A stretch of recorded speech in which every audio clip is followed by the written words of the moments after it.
Whether you're starting your creativity from scratch or a pro making some high-tier upgrades, I have some great recommendations for you. As someone who spent nearly 2 years for a streaming-related tech company, I am in the uniquely qualified position to understand the products in the streaming landscape really well. When I worked at AverMedia, I had to be an expert on the hardware that we had, as well as everything in the competitive landscape. And ever since AverMedia laid my whole team off, I have no allegiance to any company. As such, I can make really good, unbiased recommendations with full knowledge of the streaming landscape. But wait, before you buy anything, try streaming, making content, whatever, with the stuff you already have. If you have a gaming PC, all you really need to start streaming is a mic. And you can get a really high quality mic for as low as $50. And if you want to start a vlog, just use your phone. Your phone's camera is more than good enough to get started. But the point is, before you sink money into an expensive hobby, make sure you actually enjoy it. Given that content creation has such a low chance of making your money back, you should absolutely see if you even enjoy doing it in the first place before you drop thousands of dollars into equipment. And chances are, whether you're a vlogger or a streamer, you can get started with what you already have. However, if you know content is something you want to invest money in, let's get started. Also, affiliate links are just about everything in the description. Aside from liking, commenting, and subscribing, buying through affiliate links is the best way to support the channel. Now, let's get to the recommendations. We'll be dividing this video into 3 sections: gear for entry-level creators, experienced creators, and big buck spendin' pros. We'll begin with entry-level creators. Between video and audio, which is most important to your content? If you answered video, you are wrong. Most people won't even notice low-quality video. Look how much time people spend on TikTok watching low-quality phone video that's compressed into oblivion. On the other hand, if someone has such low-quality audio that you simply can't listen to their content,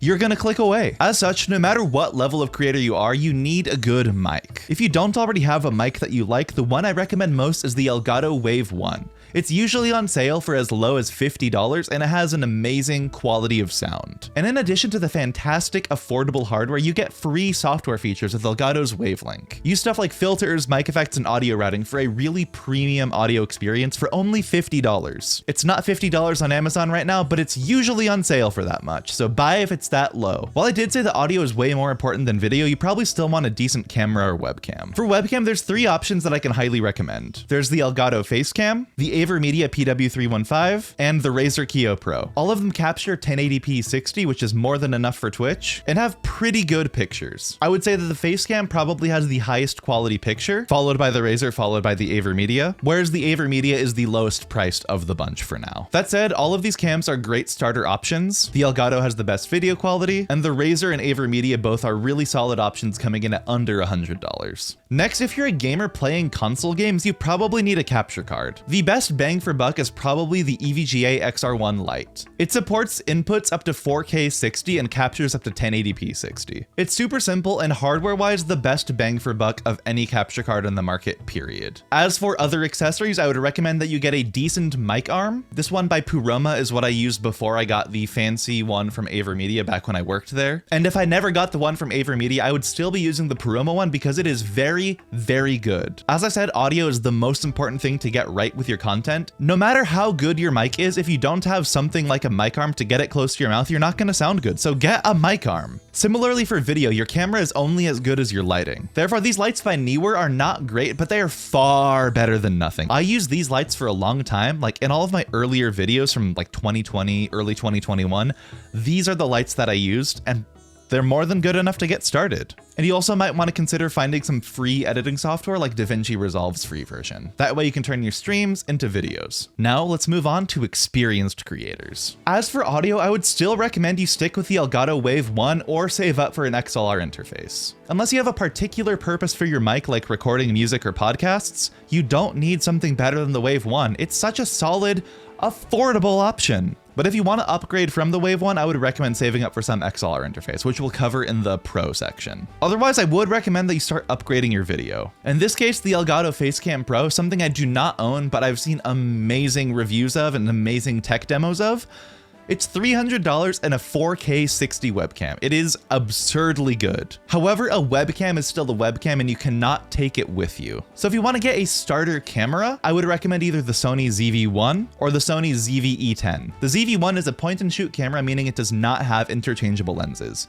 This makes it lighter and more compact, but it lacks future upgradability. On the other hand, the ZV-E10 does have interchangeable lenses, which are the Sony E-mount for APS-C cameras. This gives you a little more future-proofing, but it's a bit less compact and a bit more expensive. And if you don't want to buy something new, look on eBay. The A6100 that I'm recording my video with right now, I bought for $600 on eBay. And as you can see here, you could get an A6100 for about $600, which is far cheaper than Sony ZV-E10. Watch my video on buying secondhand cameras, as well as comparing the two models I got, those being the Sony A6000 and Sony A6100. But that all said, if you're a serious content creator, I would highly recommend upgrading beyond a webcam and getting an actual standalone camera. With a camera, you can take video and photo wherever you want, whereas a webcam is limited to being at your computer. And on top of that, standalone cameras do have better sensors and lenses than webcams do. And then if you're a streamer looking to use your camera as a webcam, there's multiple options to capture your camera feed and bring it into your streaming software. The most reliable options would be the Elgato Camlink and the AverMedia Livestreamer Cap 4K. These have basically the exact same capture specs, but the Elgato integrates with the Elgato ecosystem and the AverMedia integrates with the AverMedia ecosystem, whichever you prefer. Next, if you're looking to upgrade your capture card, the very best USB capture card would be the Elgato HD60X. This is the most advanced external capture card there is, capturing over USB 3.0 or 3.1 or 3.2, something like that, and it has amazing reviews. I do not have this because I have a crap ton of AverMedia capture cards lying around from my time working there,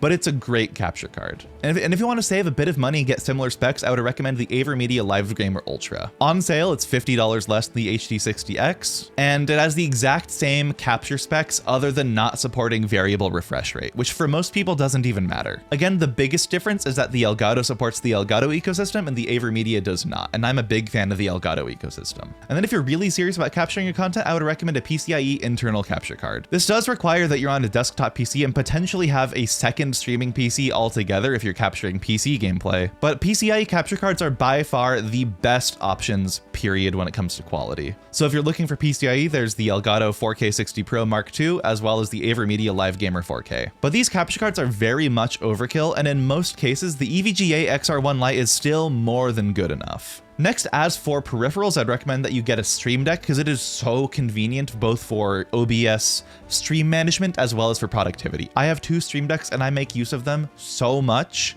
They are so nice. They're very much a nice to have that you don't need to stream, but once you have them, you won't know how you operated before. Another very nice to have is much better lighting. I use two Elgato Keylight Airs and they are so much better than the Neewers that I used to use. That said, for streaming, the Neewers are more than good enough to get started, and the Elgato Keylights are a bit expensive, but they are so high quality and integrate with the Elgato ecosystem and your Stream Deck, which are also very, very nice to have. And then if you really need a secondary streaming PC, you could probably make do with an M1 Mac Mini. You're unable to use PCIe capture cards with the Mac Mini, but it is more than good enough to get a stream going. Last, depending on the content that you make, you might consider getting a green screen. The Elgato green screen is really high quality. I don't need it, but if I were to get a green screen, this would be what I get. And last, if you're a more serious creator, I would recommend getting more premium editing software. Maybe the paid version of DaVinci Resolve, maybe an Adobe subscription, maybe Final Cut Pro if you're a Mac user. Now it's time for big bucks, big spendin' pros. Audio is the most important thing when it comes to your content's technical quality. And with that, I recommend getting an XLR interface as well as a good dynamic microphone. In this case, for XLR interfaces for streamers, I'd recommend the Wave XLR by Elgato or the Focusrite Scarlett Solo. Both the Focusrite Scarlett and the Wave XLR will be more than good enough for gain-hungry dynamic microphones like the Shure SM7B, which I'm using right now, or the Blue Sona. The Shure SM7B is absolutely overkill for most creators. It's overkill for me, but you cannot deny that it sounds really good. That said, the Logitech Blue Sona might be better for more people than the Shure SM7B. The Logitech Blue Sona has a built-in gain pad, which makes it sound good on just about any XLR interface. I watched a really good review about how the Blue Sona might be better for more creators than the Shure SM7B. I'll link to that in the description, but I definitely think it is worth recommending as a very high quality dynamic microphone. And last, regarding the Shure SM7B being overkill, watch my video comparing the Shure SM7B to the Wave 1. You will be very surprised at how well the Wave 1 fares. Otherwise, if you want a more affordable dynamic mic, you might consider the Rode PodMic or the Wave DX by Elgato. Then, if you want to go big bucks spending crazy for video, get a full frame camera. This will have the best image possible for you. The full frame camera on my wish list is the Sony a7 IV, so that's what I'm showing you right here, but there's a lot of options. Another reason to get multiple cameras is to have multiple camera angles. Like, this is my front camera,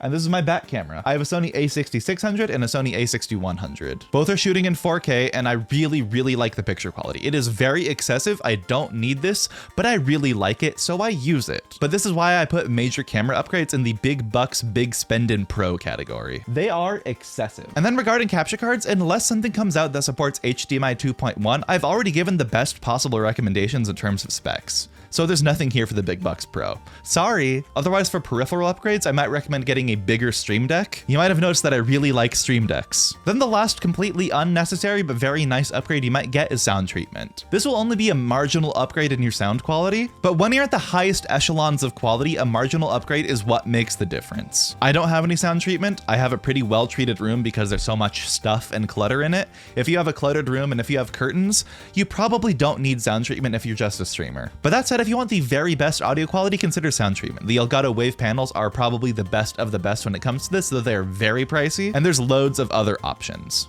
And now the very final thing you might consider if you're a big spending pro is hiring an editor. As long as you try editing videos yourself first and sort of know what style you want to achieve and what you want to say with them, editing videos from your stream to post on TikTok, Instagram Reels, YouTube Shorts, stuff like that will dramatically speed up the growth of your stream. But while this has been a big money spending shopping video, do not spend what you cannot afford. For most people, content creation will never be a profitable endeavor. I make money from ad revenue, affiliate links, and stuff like that, but I have absolutely spent more money on my content than I've made from it.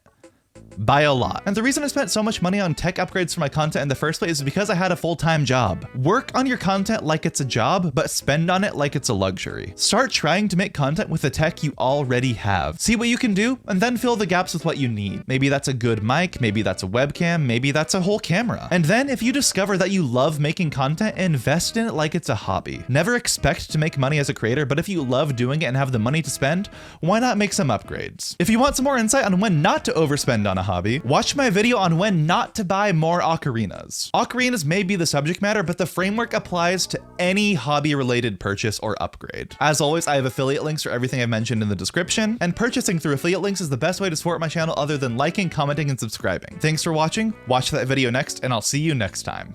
Happy creating.